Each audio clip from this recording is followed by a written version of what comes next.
고택이 보입니다.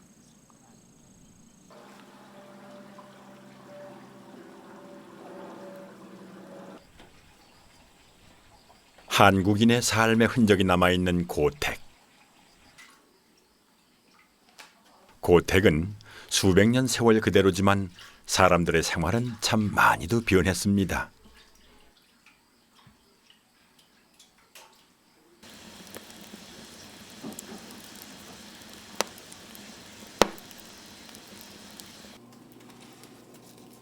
상투를 버리고 한복을 벗는 것부터 생활 모든 것이 바뀌었습니다. 하지만 변하지 않은 것도 있습니다. 고택을 지키는 주인장에게 밥상 문화는 예전 그대로입니다. 저희 삶인데 이게 항상 꼭 어려서부터 해내려왔던 일인데 어떻게 보면 수십 년 한 번 전문가가 되는 거 아니에요? 이런 거 밥하고 그러는 건 전문가가 됐죠. 밥 먹고 사는 게 어디 예전과 다르겠습니까? 다만 건강을 생각하다 보니 이제는 쌀밥 대신 잡곡밥을 짓습니다. 하지만 예전 그대로인 것도 있습니다. 소금기 있는 반찬으로 만들어진 밥상. 그 중심엔 밥이 있다는 사실입니다.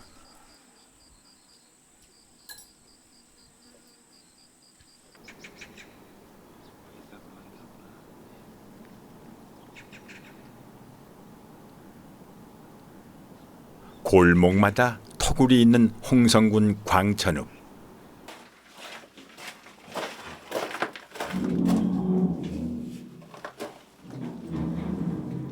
터굴 안엔 한창 발효 중인 새우젓이 가득합니다.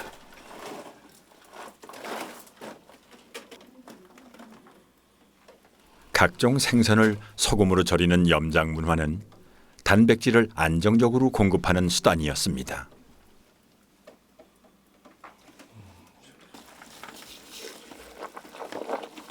특히 겨울처럼 생선을 구하기 어렵던 시절엔 수산물을 오래 보관하기 위해 자연스레 염장법이 발달했습니다. 이렇듯 젓갈 문화가 발달한 이유는 가까운 서해에서 소금을 쉽게 구했기 때문입니다.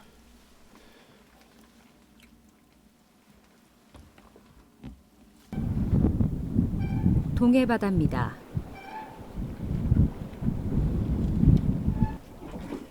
염장 문화는 지역에 따라 다르게 나타납니다. 서해안에 젓갈이 있다면 동해엔 식혜가 있습니다. 식혜는 뼈째 손질된 생선에 최소한의 소금 그리고 밥을 섞어 발효시킨 음식입니다.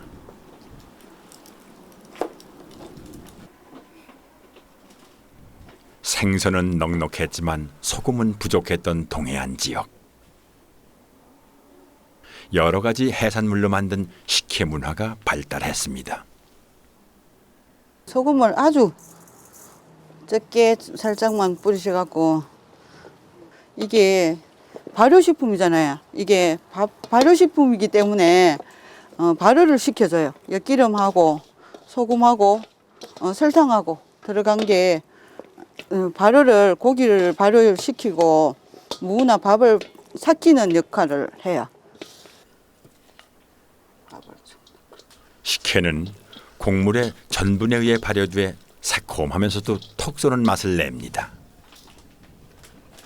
젓갈보다는 저장 기간이 짧지만 그나마 생선을 오래 먹을 수 있는 방법입니다.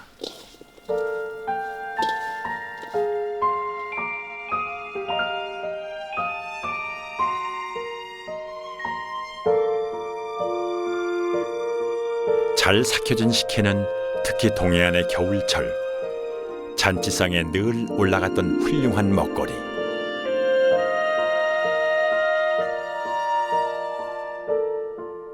서해안의 젓갈도 마찬가지입니다. 사시사철 밥상을 책임지는 단백질 공급원이었습니다. 동해의 식혜와 서해의 젓갈, 그리고 한국인의 밥상엔 공통점이 있습니다. 그것은 바로 한국인의 주식 밥. 소금은 어쩌면 밥을 먹기 위한 연결고리가 아니었을까요?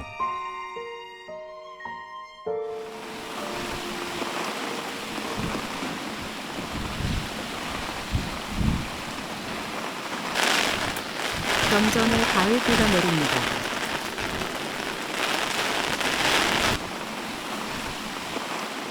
가을비가 내리는 염전.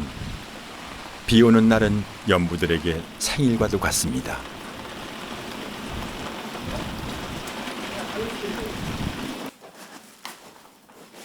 한 해 농사를 마무리하는 소금 창고.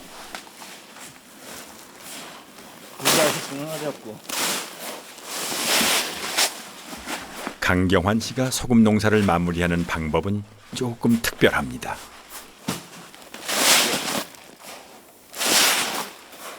(20년째) 어려운 이웃들을 위해 소금을 나눠주고 있는 염부 강경환. 이 소금의 주인은 따로 있는 셈입니다.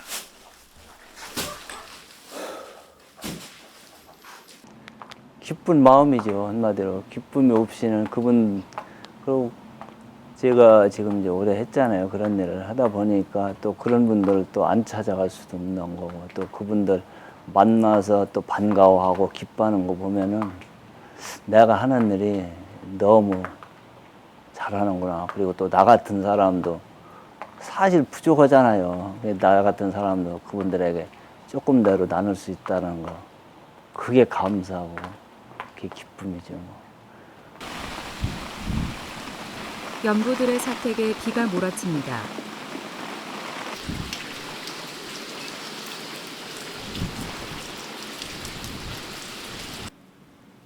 방 안에서 강경환 씨가 글씨를 쓰고 있습니다.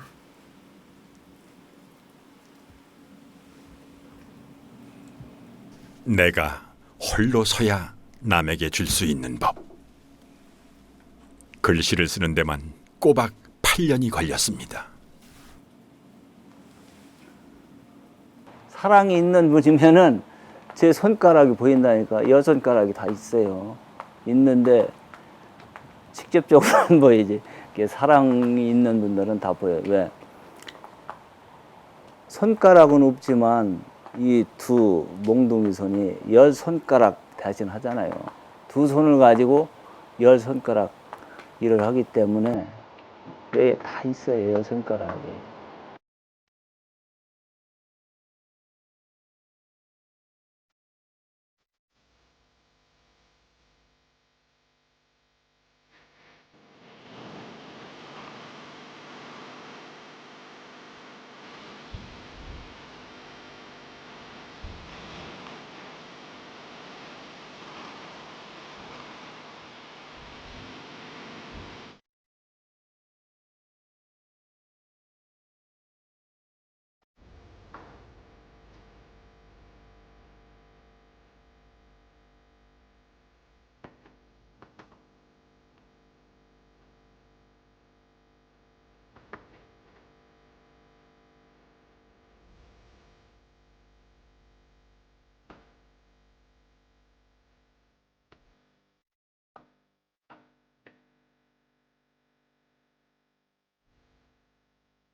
산에 단풍이 붉게 물들었습니다.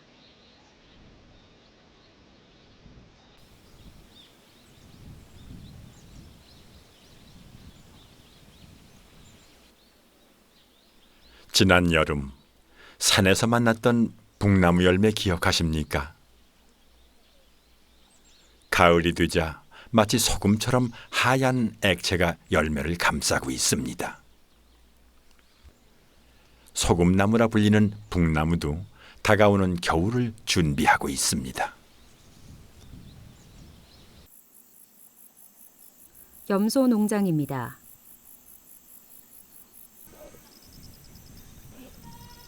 겨울이 느닷없는 불청객이 아니라는 건 사람만 아는 게 아닙니다. 사람이나 북나무가 겨울을 준비하듯 동물도 겨울 채비를 위해 부지런히 영양분을 보충합니다.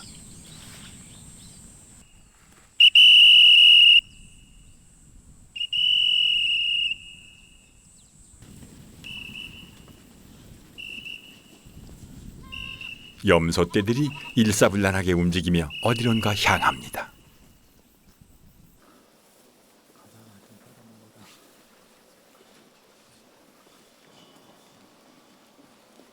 하얗게 매달린 무언가를 열심히 핥고 있는 염소들.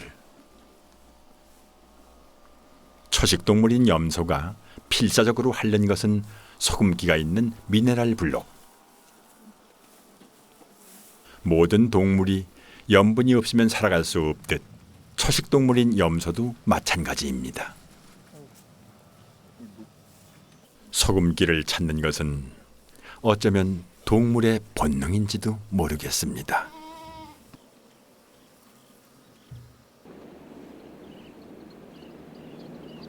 단풍은 산에만 있는 게 아닙니다.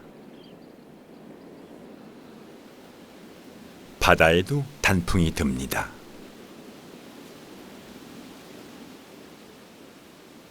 바닷가를 붉게 물들인 칠면초. 그렇다면 염전의 가을은 어떤 모습일까요?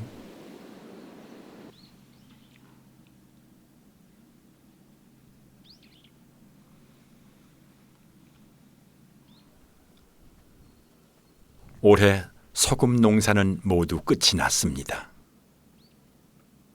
염전을 지켰던 강경환 씨의 모습도 보이지 않습니다.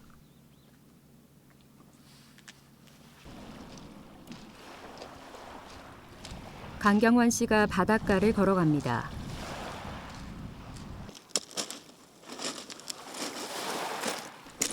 소금 농사가 끝나면 찾아가는 곳. 강경환 씨의 인생을 바꿔놓은 장소입니다. 그때가 저의 첫 번째 인생을 바꾸는 날이었죠.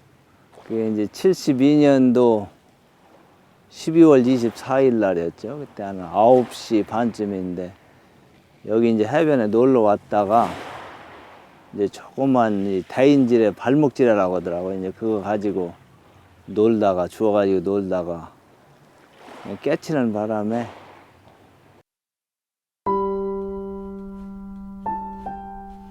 사흘 만에 깨어났을 때 두 손은 사라졌습니다. 어른들은 그에게 손이 다시 자랄 거라고 했지만 더 이상 두 손은 볼 수 없었습니다.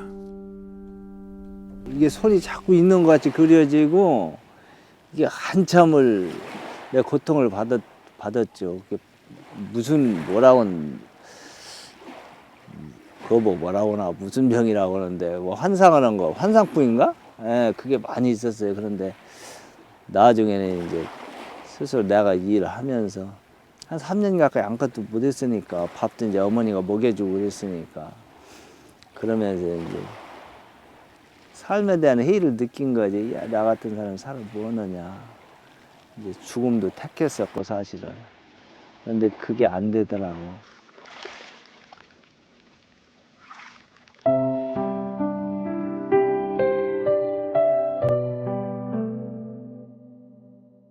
가수가 되고 싶었던 시골 소년.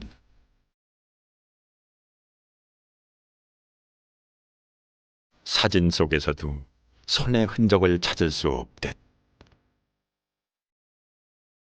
그의 꿈도 그렇게 사라졌습니다. 하지만 소금을 만나고 난 후 강경환 씨의 손은 자연스레 다시 등장합니다. 나뿐 아니라 남을 위한 몽둥이 손으로 말입니다.